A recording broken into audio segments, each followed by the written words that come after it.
اعوذ باللہ من الشیطان الرجیم بسم اللہ الرحمن الرحیم۔ قوم عاد کی آندھی۔ قوم عاد مقام احقاف میں رہتی تھی جو عمان اور حضرت موت کے درمیان ایک بڑا ریگستان ہے۔ ان کے مورث اعلیٰ کا نام عاد بن اوس بن ارم بن سام بن نوح ہے۔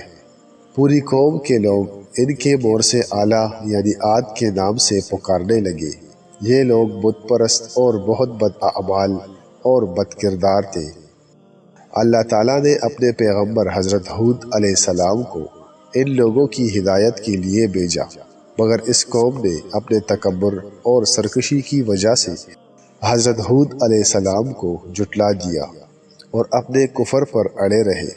حضرت ہود علیہ السلام بار بار ان سرکشوں کو عذاب الہی سے ڈراتے رہے، مگر اس شریر قوم نے نہایت ہی بے باکی اور گستاخی کے ساتھ اپنے نبی سے یہ کہہ دیا کہ کیا تم ہمارے پاس اس لیے آئے ہو کہ ہم ایک اللہ کو پوجیں اور جو ہمارے باپ دادا پوجتے تھے انہیں چھوڑ دیں؟ تو لاؤ جس کا ہمیں وعدہ دے رہے ہو اگر سچے ہو۔ آخر عذاب الہی کی جھلکیاں شروع ہو گئی۔ 3 سال تک بارش ہی نہیں ہوئی اور ہر طرف قحط اور خشک سالی کا دورہ ہو گیا، یہاں تک کہ لوگ اناج کے دانے دانے کو ترس گئے۔ اس زمانے کا یہ دستور تھا کہ جب کوئی بلا اور مصیبت آتی تھی تو لوگ مکہ معظمہ جا کر خانہ کعبہ میں دعائیں مانگتے تھے تو بلائیں ٹل جاتی تھی۔ چنانچہ ایک جماعت مکہ معظمہ گئی۔ اس جماعت میں مرثد بن سعد نامی ایک شخص بھی تھا جو مومن تھا، مگر اپنے ایمان کو قوم سے چھپائے ہوئے تھا۔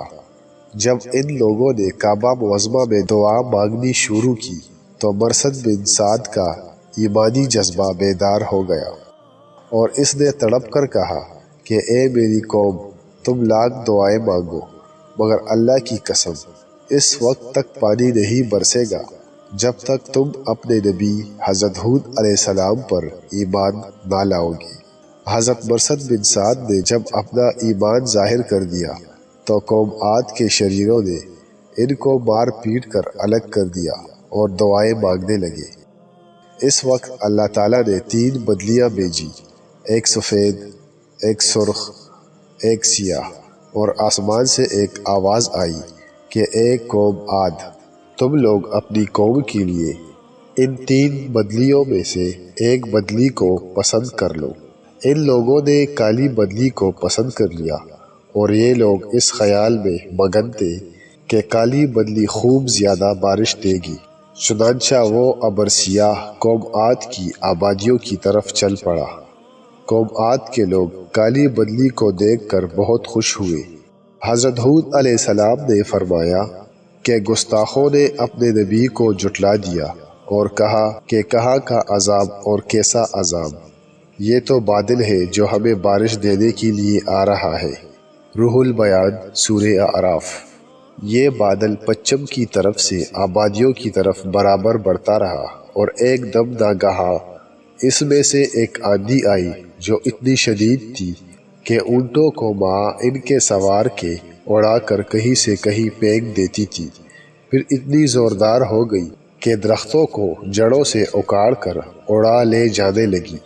یہ دیکھ کر قوم عاد کے لوگوں نے اپنے سنگین محلوں میں داخل ہو کر دروازوں کو بند کر لیا، مگر آندھی کے جھونکوں نے نہ صرف دروازوں کو اکاڑ کر لے گئی بلکہ پوری عمارتوں کو جھنجھوڑ کر ان کی اینٹ سے اینٹ بجا دی۔ 7 رات اور 8 دن مسلسل یہ آندھی چلتی رہی، یہاں تک کہ قوم عاد کا ایک ایک آدمی مر کر فنا ہو گیا اور اس قوم کا ایک بچہ بھی باقی نہ رہا۔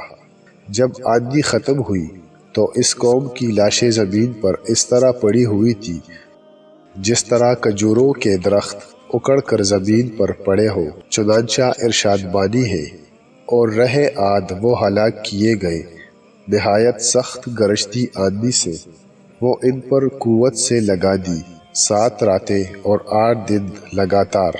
تو ان لوگوں کو ان میں دیکھو بچھڑے ہوئے گویا وہ کھجور کے ڈنڈ سوکھے تندے ہیں گرے ہوئے، تو تم ان میں کسی کو بچا ہوا دیکھتے ہو؟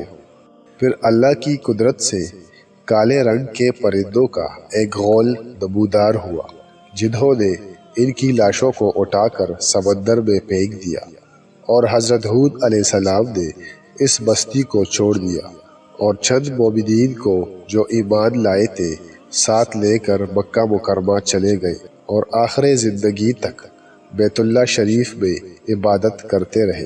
سورہ فاتحہ۔